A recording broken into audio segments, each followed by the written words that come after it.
sempre cobrei no ato 50% do valor, porque eu sempre tive receio, bem entre aspas, tipo, de o cliente me dar o calote. E eu sabia, assim como o Gabi também, né, que o trabalho inicial é quando você vai ter muito mais trabalho, efetivamente, naquele momento inicial. Então, por conta disso, eu cobrava 50% e os outros 50% eu parcelava para os meses seguintes. Então, eu fazia já, inclusive, se tem alguém aqui que já fez o curso de contrato de honorários, é exatamente isso que eu explico. 50% no ato e logo depois outros 50%. Ah, Gabriela, eu não posso dividir em 10 vezes, dividir em 15, dividir em 20, mas eu dividia de acordo com o tempo mais ou menos que eu achava que aquela demanda iria durar no âmbito extrajudicial, ou condicionava o recebimento na finalização daquele ato. Então, por exemplo, um exemplo aqui super, em uma situação de uso campeão extrajudicial, beleza, 50, quanto é que eu vou te cobrar? 20 mil reais. Então, eu recebi automaticamente 10 mil e os outros 10 mil eu dividia tipo em 5 parcelas. Se o cliente falasse assim, ah, Gabriela, eu quero um desconto e tal. Eu nunca dei desconto na minha vida. Eu nunca aceitei dar desconto.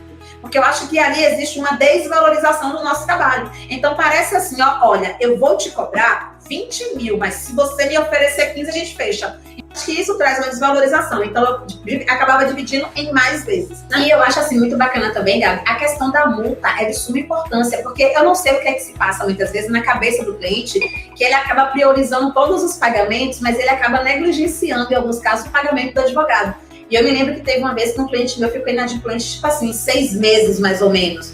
E depois de 6 meses, e eu todo mês cobrava ali, mandava um e-mail, repassava a parte da cláusula do meu contrato de honorários, explicando que eu poderia rescindir aquele contrato a qualquer momento, caso eu não houvesse pagamento, e aquela cobrança da multa. E aí, ele demorou 6 meses, tô apertado, não sei o que e tal.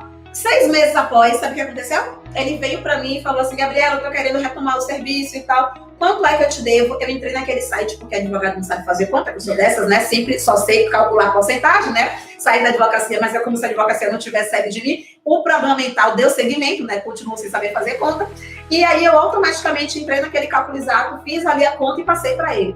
Doutora Gabriela, o valor tá muito alto, não sei o quê, tem como dar um abatimento, dar um desconto? Não, não existe essa possibilidade. Por quê? Porque foram 6 meses de atraso, ou seja, eu fiquei 6 meses sem receber aquele pagamento.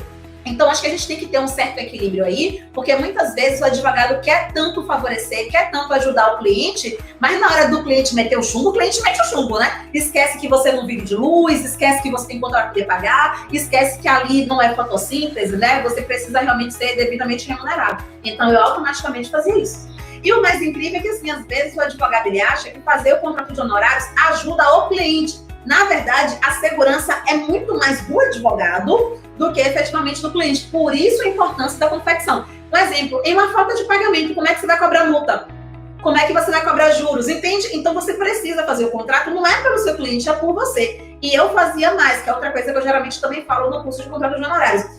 Eu só encaminhava o contrato depois que o cliente dava ok da proposta que eu passei por e-mail, ele falava assim, ok, vou aceitar, e depositava o primeiro pagamento na minha conta. Por quê? Porque eu já tive uma situação de um cliente que me contratou, era para a parte extrajudicial, ele me fez trabalhar durante o carnaval para fazer um puta contrato para ele, mas era um mega contrato, ele trabalhava na época com reciclagem, tá? Ele tinha envolvido umas terras, fazendas e tal, e aí eu fiz um puta contrato, quase perdi meu carnaval por conta disso, e após o carnaval o cliente sumiu.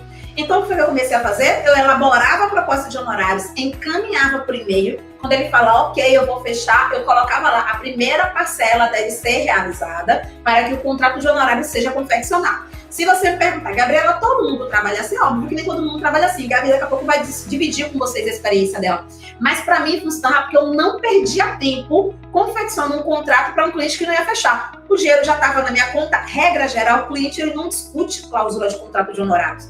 Né? Ele não fica questionando, tipo, ah, você deu tal prazo, ah, você fez tal coisa. Eu nunca me deparei com nenhum. Em 7 anos de advocacia, eu nunca tive nenhum cliente que tenha discutido comigo cláusula de contrato de honorários.